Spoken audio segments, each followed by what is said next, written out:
बिस्मिल्लाहिर्रहमानिर्रहीम। मैं हूं अब्दुल्ला खालिद। कंप्यूटर कोर्स के सिलसिले में आज हम क्लास 1 में मौजूद हैं।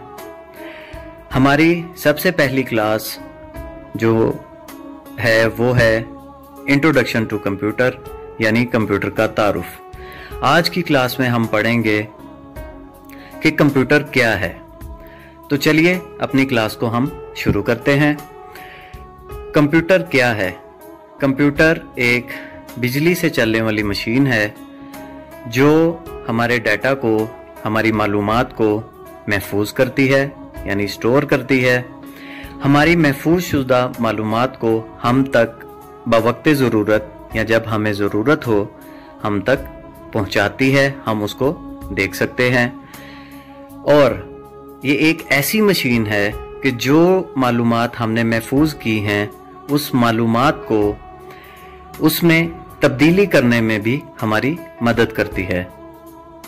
यानी हम ये कह सकते हैं कि कंप्यूटर एक ऐसी मशीन है जो हमारे काम में, हमारे डाटा में, हमारी मालूमात में उसको सेव करने में, उसको स्टोर करने में, उसको रिट्रीव करने में यानी देखने में हमारी मदद करती है।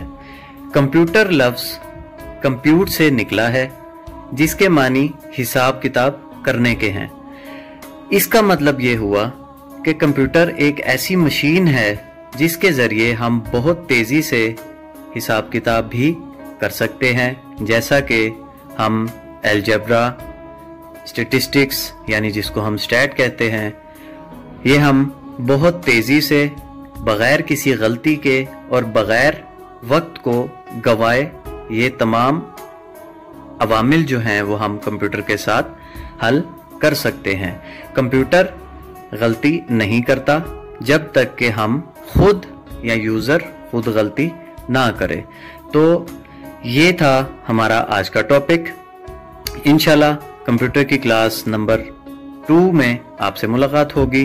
तब तक के लिए अब्दुल्ला खालिद को इजाज़त दीजिए।